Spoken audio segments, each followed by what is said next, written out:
Isso ajuda você a crescer. E crescer também é se dar conta do que passa à nossa volta. A felicidade não é, eu crio uma redoma estéreo ao meu redor e eu fico satisfeito, pleno em mim mesmo, ponto final. Não. Felicidade é eu estou junto com quem está sofrendo, eu estou trocando, eu estou aprendendo, eu estou dando, eu estou recebendo, e eu estou encontrando um lugar, eu estou encontrando um papel, eu estou encontrando um sentido na minha vida que passa de mim, que transcende a mim, que vai além de mim mesmo. Aí você se realiza. Quando a gente serve, a gente cresce. E quando a gente cresce, a gente serve.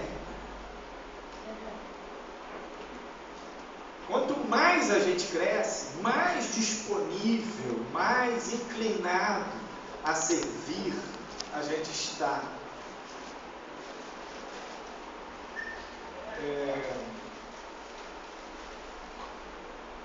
Os avós, hoje eu tenho uma experiência muito extraordinária. Eu me lembro do Marcos, meu colega de grupo, ele gosta muito dessa palavra. Toda semana ele diz: o senhor tem feito uma coisa extraordinária. E é verdade, eu compartilho com ele. E uma coisa extraordinária que eu estou experimentando é ser avô. É extraordinário. É filho com açúcar, com mel. Assim. Quer dar bala? Dá bala doce, chocolate. Quem tem que dizer não é a mãe, é o pai, é o filho. Pega no colo lá, dá mais iogurte. É extraordinário. E a experiência de ser avô tem uma coisa de você sentir prazer em dar. E eu começo a perceber um pouco do que é o coração de Deus. Deus se realiza em atender suas orações. Deus quer abençoar você. Ele é um abençoador mor e que se satisfaz abençoando seus filhos. O problema é que a gente às vezes não percebe que muitas das nossas petições e demandas e necessidades são egocêntricas. Aí ele não quer prender a gente na nossa própria cadeia, que é estar em volta de nós mesmos. Então ele não é aquelas orações egocentradas, ele não responde. Então servir é uma chave para o crescimento. É uma chave para você sair de si mesmo. É uma chave para você crescer e aprender coisas novas. Jesus, em Lucas 22, verso 27, ele diz: pois qual é maior? Quem está à mesa ou quem serve? Porventura não é quem está à mesa? Eu, porém, entre vós, sou como aquele que serve. E Jesus é o nosso modelo de homem. Jesus é o nosso modelo de desenvolvimento humano, de maturidade. E ele que chegou à plenitude espiritual, à plenitude do desenvolvimento humano, era um homem que servia, que estava disposto, disponível, que tinha prazer em servir, em abençoar. Então ele estava chamando os discípulos para aquele lugar, para aquele caminho, para aquela meta. O Senhor chama a gente para isso. Lá em Efésios capítulo 2, verso 8, Paulo diz: porque pela graça sois salvos, por meio da fé, e isto não vem de vós, é dom de Deus, não vem das obras, para que ninguém se glorie. Salvação não vem de você mesmo, não vem do seu trabalhar, não vem do seu serviço, não vem de coisas boas que você possa fazer para o próximo, não vem de serviço religioso. A salvação é um dom, é uma dádiva. e é pela graça de Cristo. Aliás, a salvação é que nem a vida. A própria vida é um dom. Você não existe por acaso. Você não é resultado do acaso. Você recebeu o dom de existir, a dádiva da vida. A vida é uma dádiva que Deus lhe deu. Viver não é fácil, mas ninguém quer morrer. Viver não é fácil, é difícil, mas é bom também. A gente tem um apego à vida, é um dom que Deus nos deu. E eu aprecio viver. É bom viver. E eu agradeço ao meu Criador, porque eu existo em todas as minhas lutas. Então, a salvação que está em Cristo, eu também recebo como dádiva, como uma graça, como algo que eu não mereço, mas que Cristo fez por mim, por amor de mim, por amor de nós. E isso, Deus fez assim, para que a glória pertença a Ele. Como nós somos egocentrados, muitas vezes a nossa tendência é o quê? Fazer o bem e mostrar, né? Matar a cobra e mostrar o pau. Cantar, né? As nossas próprias glórias. E Jesus ensina que não deve ser assim. Que a sua mão direita faça, não saiba a sua esquerda. E a nossa salvação vem pela graça para que a glória pertença a Deus. Porque na verdade Ele é a fonte de vida. Ele que é realmente supremo, sublime, glorioso, Ele é amoroso. Nós, quando ficamos no salto, a gente trata o outro mal, é arrogante. Então, não é uma boa. Mas quando Ele é glorificado na nossa vida,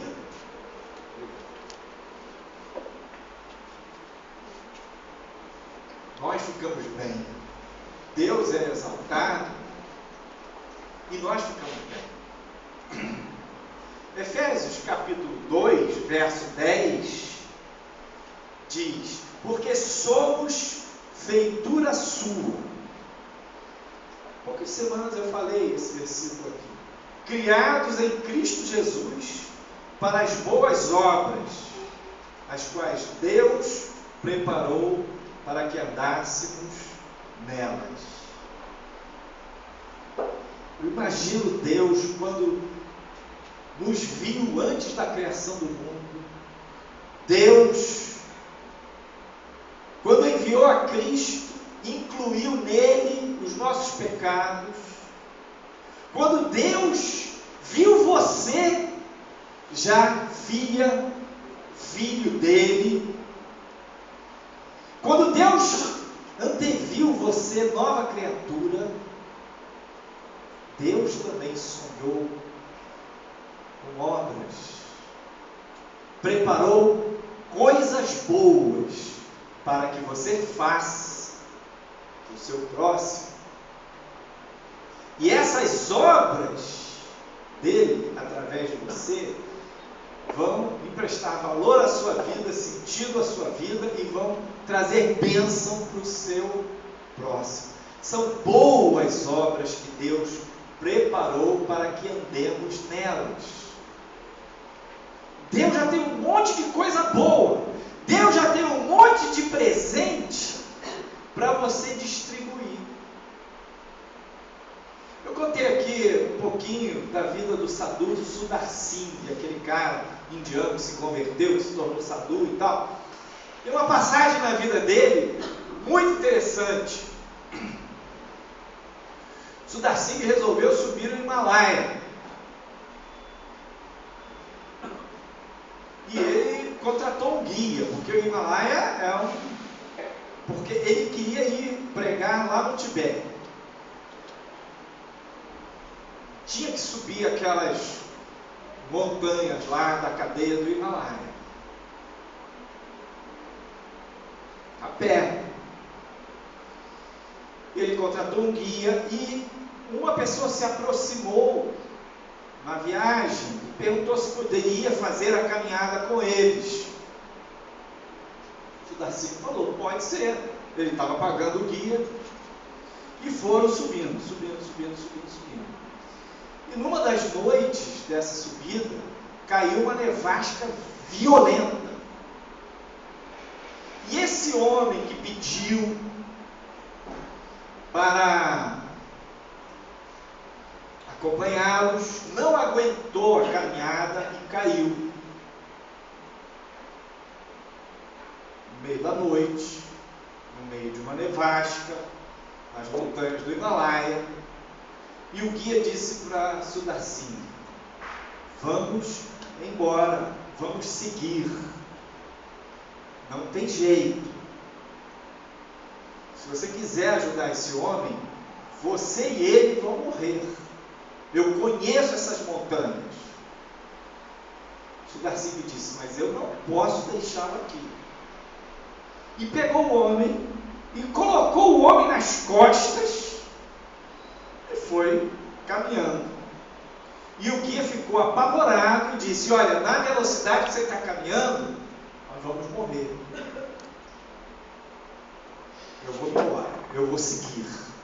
Ele disse, eu não vou largar esse homem aqui. E o guia se adiantou. E passado algumas horas, Sudarsini encontrou o guia morto, congelado. Aquele homem que ele estava carregando nas costas, o esforço dobrado para levar o homem, o corpo dele aqueceu o corpo do homem, o corpo do homem aqueceu o corpo dele. Quando ele prestou atenção no outro, ele encontrou a sobrevivência e a vida dele. O guia morreu. Numa outra viagem, Sudarsini estava viajando com umas pessoas e alguém chegou e disse, olha, me arranja um pouco de fogo, porque está com vento, eu fui abrir a minha lata e o vento apagou a minha chama, porque as pessoas viajavam com uma lata, uma chama acesa, para fazer uma fogueira, uma coisa assim. E o homem disse assim, olha, eu não vou abrir a minha lata aqui com esse vento todo, porque vai apagar a minha chama. O Sudarsini falou, bom, vamos ali no cantinho, eu vou abrir, vou acender a sua chama e vamos ver o que dá.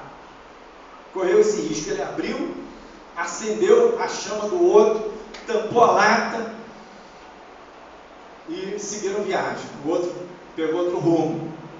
Mais na frente, aquele cara que não tinha compartilhado o fogo da lata dele, foi abrir a lata e quando abriu, a sua chama estava apagada, porque ficou muitas horas com a lata tampada e consumiu todo o oxigênio que tinha ali dentro, e uma chama sem oxigênio ela não permanece, mesmo que tenha combustível. A chama do cara apagou. E a do Sudarsini, quando ele falou, e agora só falta a tua, ele abriu, a chama dele estava acesa, porque ao abrir a lata para compartilhar o fogo, renovou o oxigênio dentro da lata. Queridos, Jesus veio para servir, não para ser servido. E nós somos discípulos dele. E Deus criou você novo, filho, filha, para andar nas boas obras que Ele tem para você. Quando você compartilha o pão, quando você compartilha o fogo, quando você dá a mão, quando você dá de você, quando você dá do seu tempo para o outro, a bondade, a graça de Deus se manifesta ali. O outro diz, Deus existe, o bem ainda existe, e te abençoa. Não tenha em pouca conta a bênção de um pobre, de um mendigo. Não tenha em pouca conta a bênção de alguém que lhe diz, Deus te abençoe. Porque quem dá ao pobre, diz o povo, empresta a Deus. Isso é um provérbio popular que vem do Provérbios de Salomão. Na carta de Tiago, ele diz que a fé sem as obras é morta. A fé, nossa fé em Jesus, nossa fé em Deus, ela precisa se materializar. Ela precisa se traduzir em ações. Nós precisamos abrir a lata para renovar o oxigênio. Dessa forma, quando você age por fé, quando você faz as coisas na fé em Deus, isso faz você crescer como pessoa. Tira você do seu foco egocêntrico, mais espontâneo, e ajuda você a perceber o outro. E a troca acende a sua chama. Faz a sua fé se fortalecer. Isso é o crescimento. É por meio da fé que nós somos justificados em Cristo. Ou seja, significa que a justiça de Cristo, como um manto branco de linho, a justiça de Cristo é representada neste manto de linho branco, vem e veste você, vem e recobre você, e Deus olha para você, filho, Deus olha para você, filha, e diz: ele é justo, ela é justa, atende a minha exigência, atende a minha santidade, atende a minha perfeição. Eu amo essa pessoa, eu recebo essa filha, eu recebo este filho. A justiça de Cristo é imputada a nós por meio da fé. Aleluia. Ora, pastor, se eu sou salvo pela graça, e se a justiça de Cristo eu recebo também por meio da fé, para que eu vou fazer as obras? Para que Deus seja glorificado nas suas obras. Você não vai fazer as obras para ser salvo. Você não vai fazer as obras para ser justo. Você não vai fazer as obras para receber coisas. Embora fazendo as obras, abençoando o próximo, abrindo a lata, abrindo seu coração, dando seu tempo para o serviço ao próximo, você vai ser abençoado, com certeza, porque Jesus disse que se você pega um copo d'água fria,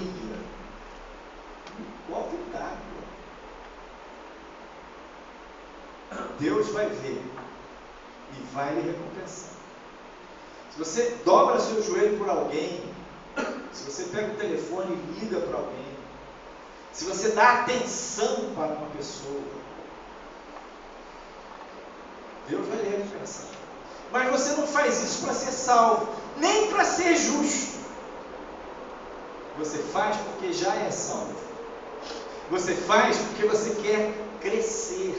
Você faz porque você quer expandir o reino de Deus. Porque onde chega a bondade de Deus, chega Deus. Onde chega o pão, que é Cristo, chega Cristo. Onde chega a mensagem de Cristo, chega o reino de Cristo. Então, quando você vai a um hospital visitar alguém, quando você vai num presídio, quando você vai na casa de uma amiga, quando você convida uma pessoa, vamos pensar, muita gente é mobilizada para evangelizar com motivações erradas. Para a igreja crescer, para a igreja ter mais dinheiro, para a igreja fazer obra, para a igreja fazer isso, para ter poder. São motivações erradas. O Senhor te chamou para fazer boas obras e para abençoar o seu próximo, porque esta é a vontade de Deus. Essa é uma missão sua, minha, nossa. E eu quero agradar a Deus, então eu vou procurar oportunidades para abençoar pessoas. Deus é um buscador de oportunidades para abençoar pessoas. E Ele pode usar os seus olhos, Ele pode usar os seus pés, Ele pode usar as suas mãos, Ele pode usar os seus recursos, Ele pode usar a sua fé para abençoar pessoas. Essa é a motivação correta para você evangelizar. Essa era a motivação de Jesus. Não era para ter multidão atrás dele. Então, Deus nos chama para esse tipo de cristianismo mais engajado, mais prático, no serviço da sua obra. Esse buraco, quando os crentes não percebem isso, quando os crentes não saem de um evangelho egocentrado, em que quer receber bênção, bênção, bênção, e tudo é uma barganha com Deus para ter bênção, quando os crentes não saem disso, eles não crescem, e isso cria um buraco, um vazio na igreja, que às vezes os crentes cobrem com religiosidade, com ativismo, com muita programação.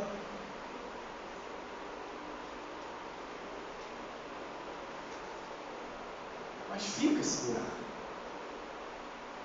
E tem muito crente que entra por um caminho de um evangelho social.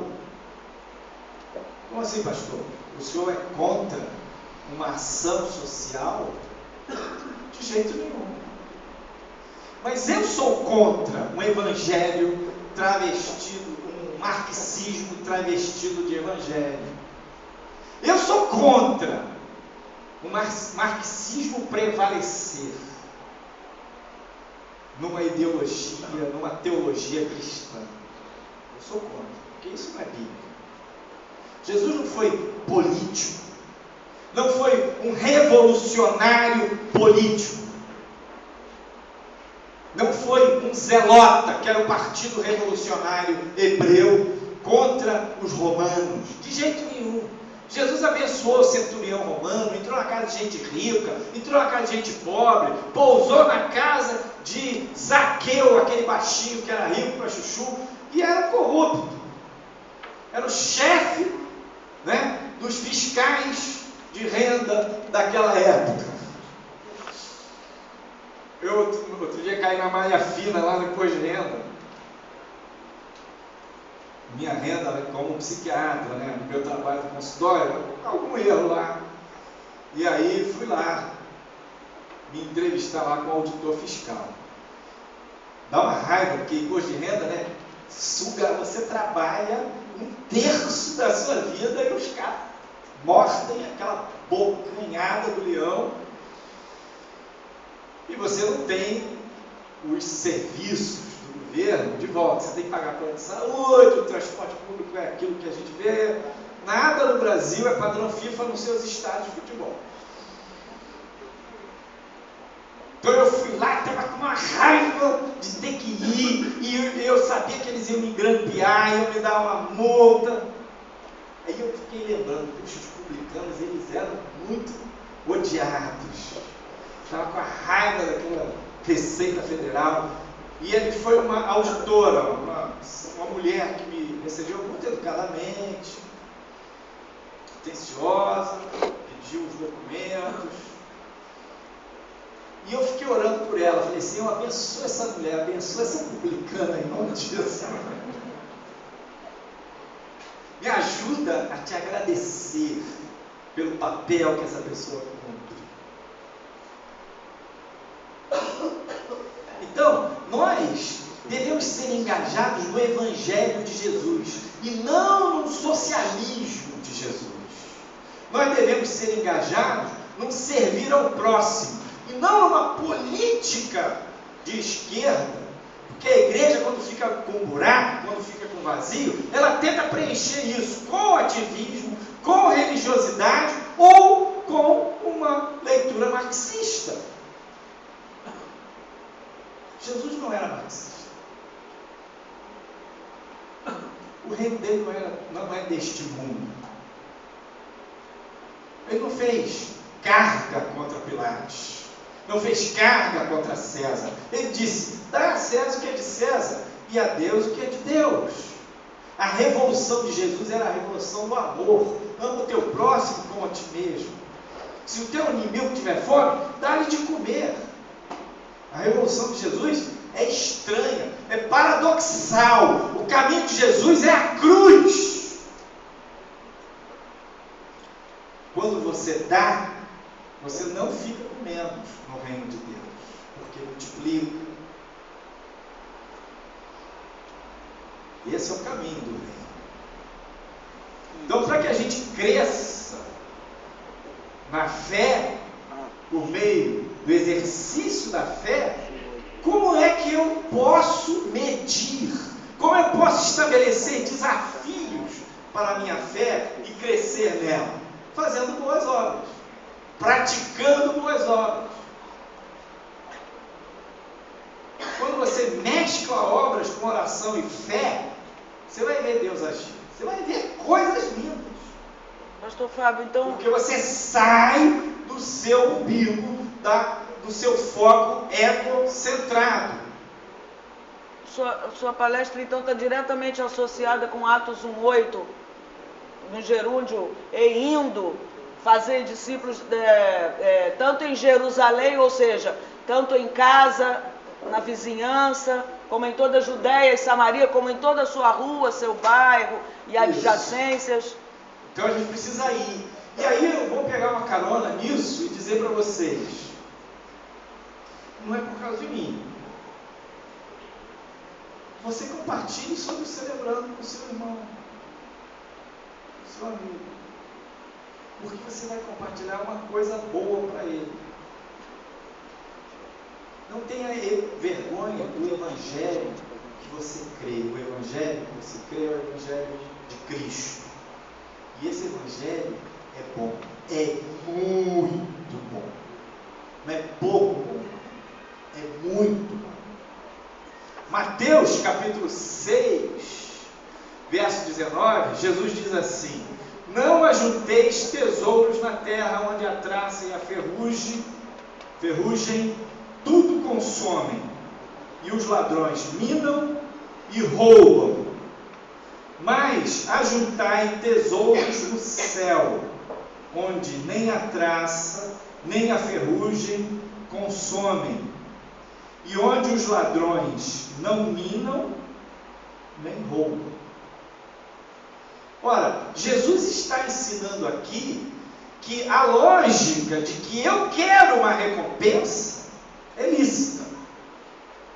A lógica de que eu estou servindo a Deus, mas eu penso nos finalmente, eu penso no favor divino, essa é uma lógica lícita. Está dizendo, você faz o bem, junta o tesouro na terra, fica juntando coisas, sentando em cima do colchão e esquentando aquele negócio. Na eternidade não vai valer nada. Mas todo bem que você fizer, por fé, por amor a Deus, na eternidade aquilo vai contar e muito. Copo d'água conta, oração conta. Uma alma que você levar a Cristo conta e muito. Então, quando a gente serve, a gente cresce. Quando a gente serve, a gente ajunta tesouros no céu. Uma vez uma pessoa fez um favor e a outra foi tentar pagar aquele favor. Insistia. Aquela pessoa disse assim: não, por favor, não mexe na minha poupança no céu, não. Tipo assim, se você me pagar, não foi um favor. estou juntando lá no céu. É uma bênção. Crescer melhora a nossa vida. Então eu posso dizer que servir ajuda a crescer. Crescer e servir, seguir a Cristo, melhora a nossa vida. E Paulo diz, tudo vai passar. No belo poema de 1 Coríntios 13, acerca do amor. Que na eternidade, tudo se torna irrelevante. Os dons, até fazer bem ao próximo, grandes coisas, dom, milagres, até isso fica irrelevante na eternidade. Mas ele diz que na eternidade e no presente restam 3 coisas: a fé, a esperança e o amor. Tudo que você fizer por fé, tudo que você fizer por esperança, uma perspectiva sincera da eternidade, tudo que você fizer por amor a Deus e ao seu próximo, conecta você com a eternidade, liga você na eternidade, porque o eterno vem, porque ele se alegra, ele se agrada, ele se expressa naquela sua ação, e ele conta lá, aquilo é tesouro que você junta, e sua vida ganha tempero, ganha beleza, ganha renovo. Você abre a tampa da lata, sua vida se oxigena, você carrega o outro com certo esforço, os seus músculos se fortalecem, o seu sangue se aquece. O guia era experiente, mas ele mesmo, que era experiente, foi congelado e morreu. Sudarcinho, que não era experiente, mas tinha fé e amor a Deus, e amou aquele viajante, que ia ficar caído, ia congelar em poucas horas, carregou o cara, e aquela foi a salvação dele. O Senhor quer lhe abençoar mais, e Ele é um buscador de oportunidades, e Ele quer usar você para abençoar outras pessoas, e assim Ele terá mais oportunidade de abençoar você. Amém. Vamos fazer uma oração. Querido Pai, nós estamos muito alegres de te pertencer. Estamos muito satisfeitos com Cristo. Nos alegramos porque temos esta terça-feira aqui, esse oásis do deserto da semana. Nos alegramos porque temos a Ti e temos uns aos outros, os nossos companheiros de caminhada, os nossos grupos. E oramos pedindo, Senhor, ajuda-nos a crescer, ajuda-nos a exercer uma fé prática que se traduz em obras, um evangelho engajado, com relacionamentos, com pessoas, sem politicagem, mas um evangelho que encontre sentido no serviço, na doação, em levar tua bondade ao outro. Abençoa cada pessoa aqui nessa noite, eu abençoo cada família aqui representada. O Senhor renova a sua força, o seu ânimo, em nome de Jesus.